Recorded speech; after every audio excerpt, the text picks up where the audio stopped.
Hello అండి. ఈ episode చాలా ఇంట్రెస్టింగ్గా ఉండబోతుంది. మిస్ అవ్వకుండా కంప్లీట్గా చూడటానికి అయితే ట్రై చేయండి. వీడియోలోకి వెళ్ళినట్లయితే మాలిని కాంచన ఇంటికి వస్తుంది. ఇక తనని చూడగానే చాలా అయితే మండిపడిపోతూ ఉంటుంది కాంచన. నువ్వేంటి నా ఇంటికి వచ్చావు, మర్యాదగా బయటికి పో, నా ఇంట్లో ఒక్క నిమిషం ఉండడానికి కూడా వీల్లేదు, నీ మొహం చూస్తుంటేనే చాలా కంపరంగా ఉందని అయితే అంటుంది.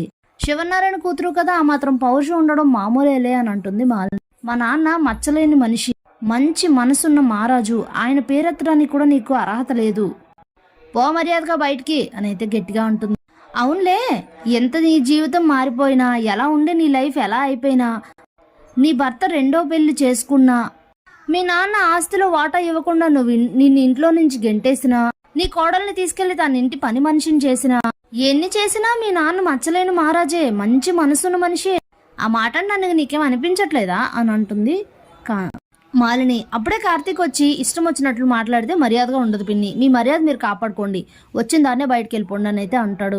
అప్పుడే నువ్వు చిన్నవాడురా, నీకు ఆవేశం ఎక్కువ ఉంటుంది, నీకు ఆలోచన ఉండదు, నీకేం తెలీదు, ఆగు అని అంటే, నా కొడుకు గురించి మాట్లాడే అర్హత కూడా నీకు లేదు, నా ఇంటిని నా కుటుంబాన్ని అవమానించే హక్కు అర్హత రెండూ నీకు లేవు, మర్యాదగా బయటకు వెళ్ళిపో అని అంటే, అప్పుడే కొన్ని ఫ్రూట్స్ ఒక బ్లాంక్ చెక్ తీసుకొని వచ్చి అక్కడ పెట్టేసి, నేను మీకు ఒక ఆఫర్ ఇస్తున్నాను, ఇది కనుక యూటిలైజ్ చేసుకుంటే మీ జీవితాలు ఇంతకు ముందు కన్నా 1000 రెట్లు బాగుంటాయి, కార్లు బంగ్లాలు అన్నీ ఉంటాయి, లేదంటే ఇదిగో ఇలాగే ఉంటుంది మీ జీవితం, పిల్లల స్కూల్ ఫీజులు కూడా బడ్జెట్లో ప్లాన్ చేసుకోవాల్సి వస్తుంది, ఇదేం జీవితం, మీ జీవితాల గురించి మీరే ఆలోచించుకోండి అని అంటే, ఇంకొక మాట మాట్లాడారంటే మర్యాదగా ఉండదు, మీరు మా ఇంటిని మమ్మల్ని అవమానిస్తే మా ఇంటి యజమానైనా నా భర్తను అవమానించినట్టే, నా భర్తను నా ముందు ఒక్క మాట అన్నా ఎవరైనా సరే మర్యాదగా ఉండదు అని దీప అంటే, ఇంకా మాలిని అయితే నేను వచ్చిన పని అయిపోయింది, కాంచన ఆలోచించుకుంటుందని చెప్పేసి అక్కడి నుంచి వెళ్ళిపోతుంది. ఇక కార్తీక్ ఓవైపు మండిపడిపోతూ ఉంటాడు. ఇంతలోనే కాంచన శివనారాయణకి కాల్ చేసి జరిగిందంతా చెప్తుంది. ఒక్కసారిగా పిచ్చ కోపం వస్తుంది శివనారాయణకి. వెంటనే సూరజ్ని తీసుకొని కాంచన ఇంటికి వచ్చి కార్తీక్ని అలానే ఆ ఫ్రూట్స్ని చెక్ని తీసుకొని దక్షిణామూర్తి ఇంటికైతే వస్తాడు. ఇంతలోనే ఎందుకద్దయ్యా ఈ విషయం అనవసరంగా తాతకి చెప్పావు, ఇప్పుడు ఆయనకి ఎంత కోపం వస్తుంది, అనవసరంగా గొడవ అవుతుంది అని అంటే, మా నాన్నకి ఎక్కడ ఎలా ఉండాలో బాగా తెలుసు, ఈ విషయం నేను చెప్పకపోతే తర్వాత ఎవరి ద్వారానో తెలిస్తే అది పద్ధతి కాదు, అందుకే చెప్పాను, వాళ్ళకి ఎలా బుద్ధి చెప్పాలో మా నాన్నకు బాగా తెలుసు, నువ్వు కంగారు పడకు దీప, ఏం కాదు, కూడా నా కొడుకు కూడా వెళ్ళాడు కదా, అంతా మంచిగా జరుగుద్దులే అని అయితే అంటుంది. ఇక ఇంతలోనే శివనారాయణ అయితే దక్షిణామూర్తి ఇంటికి వస్తాడు. దక్షిణామూర్తి అని చెప్పి గట్టిగా పిలిచేసరికి ఏంటి శివనారాయణ గొంతులా ఉంది అనుకొని మాలిని అలానే దక్షిణామూర్తి ఇద్దరు బయటకు వస్తారు.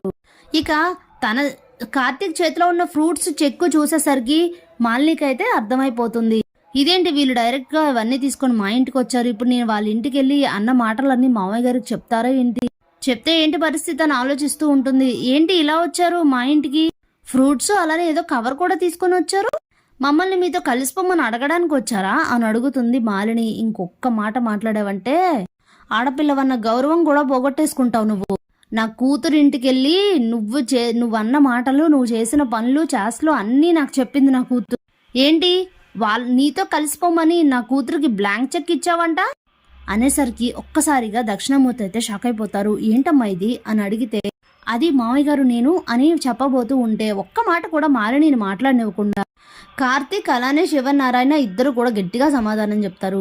మా ఇంటికి వచ్చి మా బతుకుల్ని వెక్కిరించింది మీ కోడలు, మాతో కలిసిపోండి మీ బతుకులు మారుతాయని చెప్పి బ్లాంక్ చెక్ ఇచ్చింది మీ కోడలు, మేము శివనారాయణ మనుషులం, శివనారాయణ కుటుంబం, మాకు ఎంత మంచితనం ఉంటుందో అంత రాక్షసత్వం కూడా ఉంటుంది, మా జోలికి ఎవరైనా వస్తే ఎవ్వరికీ మర్యాద ఉండదు, మీ కోడలికి సరి అయిన దోవలో బుద్ధి చెప్పుకోండి అని చెప్పేసి అక్కడ పడేసి, ఇంకొకసారి మా కుటుంబం జోలికి వచ్చినా, మా ఇంటి వైపు కన్నెత్తి చూసినా నువ్వేమైపోతావో నీకే తెలియదు మాలిని అని గట్టిగా వార్నింగ్ అయితే ఇచ్చేసి శివనారాయణ వాళ్ళు అక్కడి నుంచి అయితే వెళ్ళిపోతారు.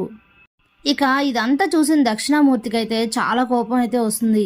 అది మామయ్య అని చెప్పబోతూ ఉంటుంది మాలిని, నీకు అసలు ఏమైనా బుర్రుందా, ఎందుకు అలా చేసావు, జరిగిన గొడవ అంతా సరిపోలేదని ఇప్పటికే మనం ఓడిపోయి ఉన్నాం, అది కాకుండా ఇంకా ఓటమిని చవి చూపించేలా ఉన్నావేంటమ్మా, కొత్తగా ఇలాంటి పనులు ఎందుకు మొదలు పెట్టావు, వెళ్ళి శివనారాయణ కూతురునే మనతో కలిసిపోమని అడుగుతావా, అసలు ఏమైనా ఊరుకుంటారు అనుకుంటున్నావా శివనారాయణ అని అంటే, అది కాదు మామయ్య, నేను ఎందుకు అలా చేశానంటే అని చెప్పబోతూ ఉంటే, ఇంకేం మాట్లాడొద్దు అని చెప్పి అక్కడి నుంచి అయితే వెళ్ళిపోతాడు.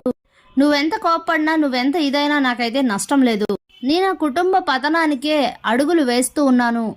ఒక రాయి వేసి చూశాను, ఏం జరుగుతుందో చూద్దామని. వీళ్ళు ఈ రేంజ్లో రిప్లై ఇస్తారని అనుకోలేదు. నీ ముందు నేను బుక్ అవుతానని అనుకోలేదు మామయ్య. ఏమైనా పర్వాలేదు అని అనుకుంటూ ఉంటుంది. ఇక అలా 2 రోజులు గడిచిన తర్వాత ఓ ఫోన్ అయితే మాట్లాడుతూ ఉంటుంది.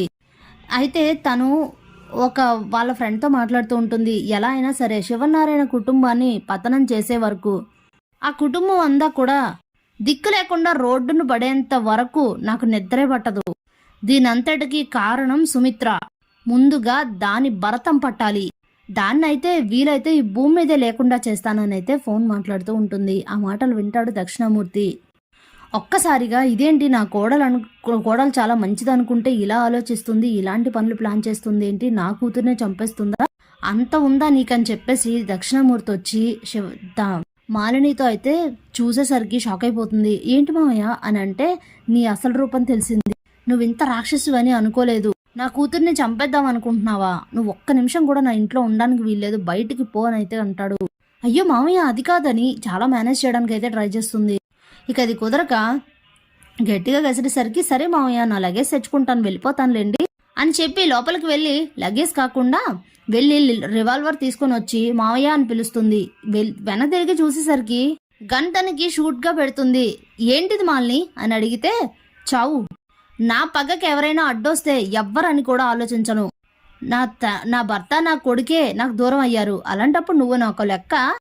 నిన్ను అడ్డు పెట్టుకొని కొంచెం నీ సపోర్ట్ కొంచెం తీసుకొని నిన్ను అడ్డు పెట్టుకొని శివనారాయణ వాళ్ళతో ఆడుకోవడానికి నిన్ను ఇంకా ఉంచాను, లేదని నిన్ను ఎప్పుడో చంపేసేదా.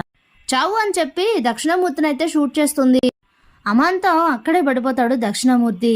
ఇక తన మనుషుల్ని పిలిపించి దక్షిణామూర్తిని అయితే దూరంగా పంపించేస్తుంది. ఎక్కడో గొయ్యి తీసి పాతేయండి అని అయితే చెప్తుంది. Thanks for watching.